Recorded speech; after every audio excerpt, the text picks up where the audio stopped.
Hey, you guys, what's up? It's fresh today. If you can comment down below and get 10,000 likes, I'll be giving away this free iPhone 6, and I'll be announcing the winners. You get me? Now, comment down below. We want 10,000 likes, and I'll be giving away this to a lucky guy. Let's get started.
Gets killed.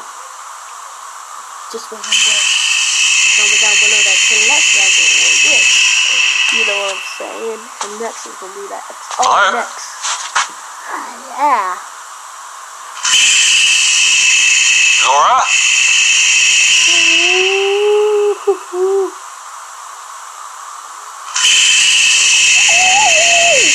Oh God, I don't like that. You know, this is my.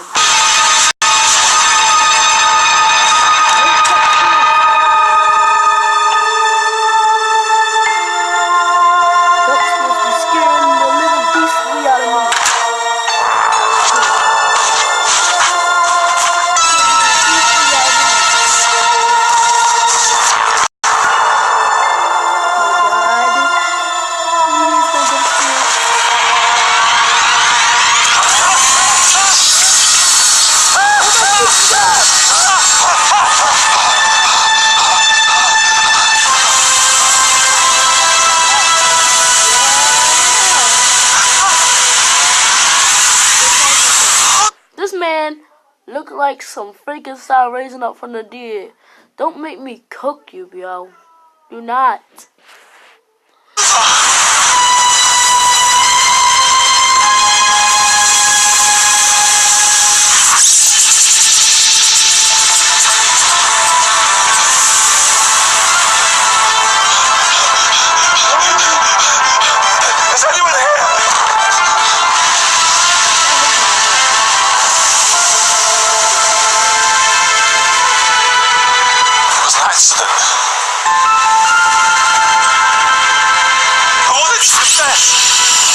But she stopped me.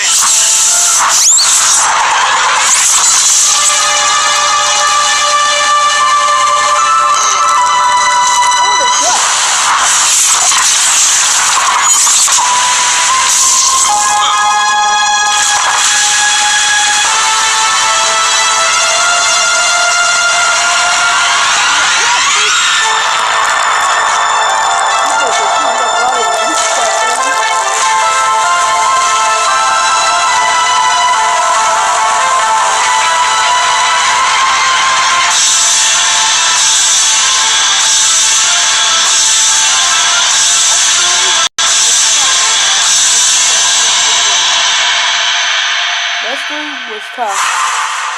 Oh, but Crypt TV. Watch new vids every Monday, Wednesday, and Friday. Only on Crypt TV. Watch this.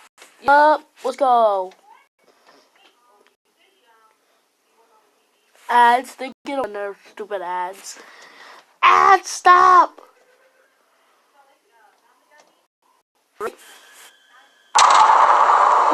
Monsters are real. The story you're about to hear was attempted to be verified by internet sleuths. What they found only raised more questions.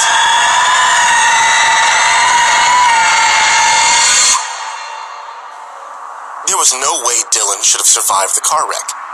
He was driving 30 miles above the speed limit, passing up cars like he was on a racetrack when he clipped the fender of a station wagon. Teenagers, yup. At normal speeds, the accident might have been a bad one.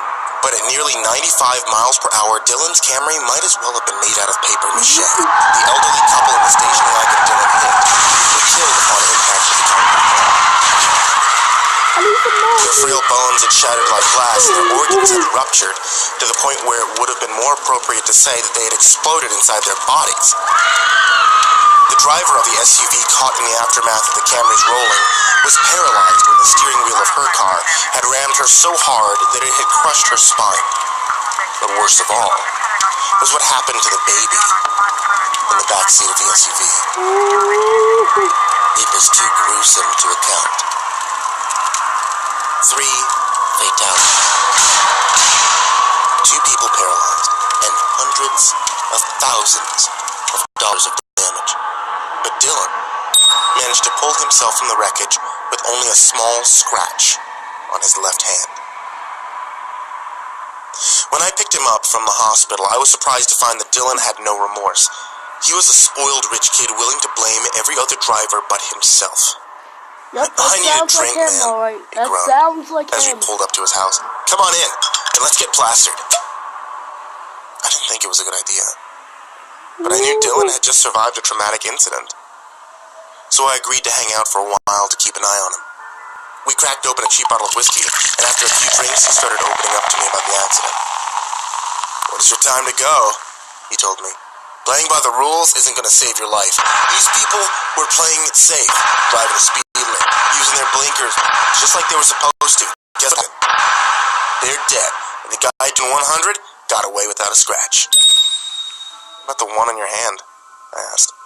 I pointed to a peculiar crescent-shaped scratch on Dylan's left hand.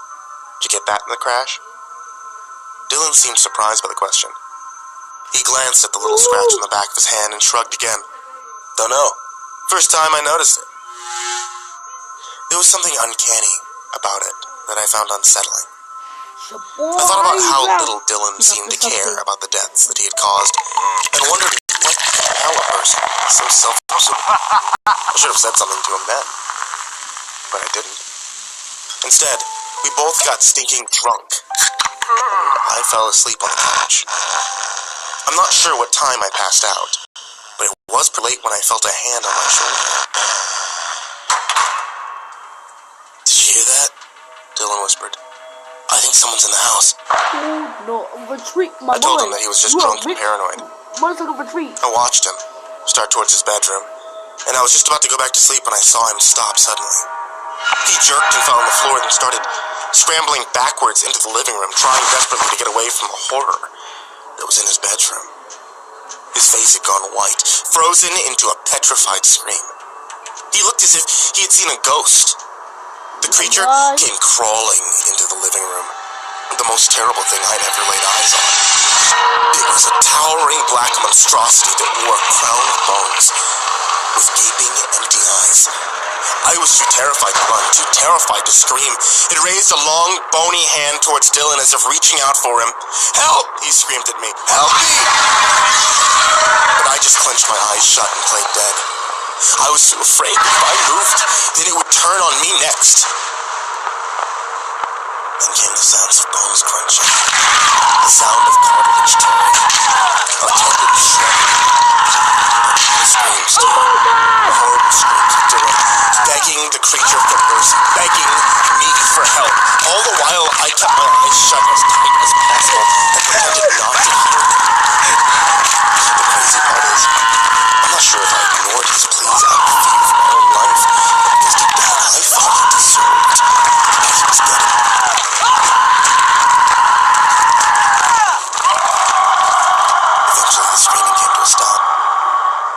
After a few minutes, I worked up the courage to open my eyes.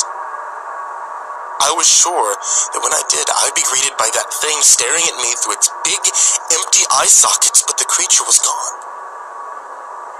And all that remained was Dylan. Or rather, what was left of him on the living room floor. His body was a mangled mess. Nearly all of Dylan's limbs had been snapped and his skull had been caved in, but what was worst of all was his face. The petrified scream had remained, a reminder of the horror we had both experienced. It looked like the car wreck he caused had finally caught up with him. The wound on his hand, the peculiar crescent shape that had been his only injury from his earlier accident, had changed as well, and I found this to be the most curious thing of all. It had gone from a crescent to a perfect, bloodied circle. I placed an anonymous call to the police and I drove back to my place. I'm worried they might trace Dylan's death back to me. But even though I was there, I don't know how they could convince themselves that I was the culprit. The way Dylan's body was disfigured, there's no way one person could have done that. It would take 2 tons of metal traveling at high speeds on the highway to maul a body in that way. That or maybe just the angel of death, taking back a soul that wasn't supposed to get a second chance.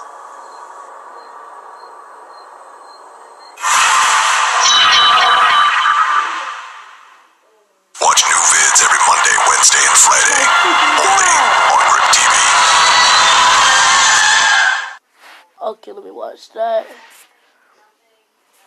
That was one of the creepiest.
That failed guy, you're looking like a troll type spring trap type hairline unknown.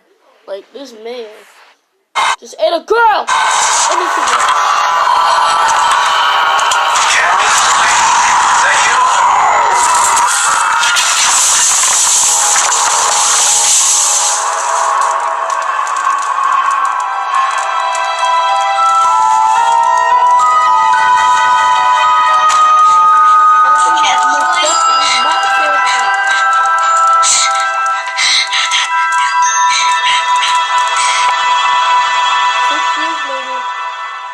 Every year, Walter comes back to take more and more children like my sister. But not anymore. This is his end. His reign of terror will finally be over. We will no longer fear Christmas Eve, and with our powers combined, we will cleanse the world of this evil force once and for all.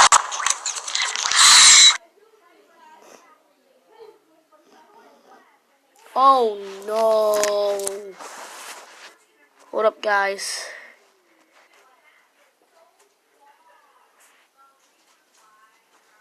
Yeah. Am I at the wrong house? Ever happened? Jackson, Okay. you're my tech expert. Ooh, yeah. Marley, you're on recon. Marley. Pay attention to your die too. Oh, yeah, totally. And Carl, you are, of course, the muscle. Seriously, did I steal someone else's identity? So, he pretends to be Santa Claus. Who would believe that? Santa Claus is totally not real. Right? You really expect us to believe you? A monster Santa? Kids being turned into coal? I've been tracking him for years, studying his patterns. Kids like Kenley disappearing on Christmas Eve all over town. This thing, whatever it is, it's important to him. It makes him stronger. Unfortunately for us, I haven't been able to locate it, which means it's going to be a tough fight. Oh my god. So listen up. His MO. First, the sounds of jingle bells. Then the smell of warm gingerbread cookies. That's how he gets them isolated.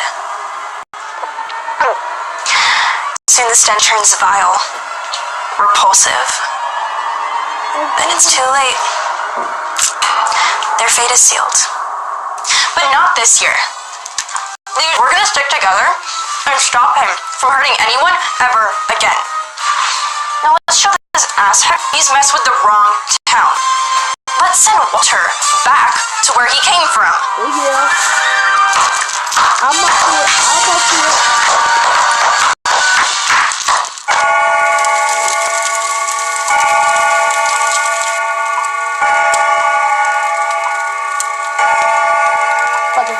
Nothing from the live stream yet. No one from school has posted in over an hour. Yeah, because they're all asleep. What was that? Look alive, team. What the? I lost the feed! Gingerbread. Where's he going? Whoa.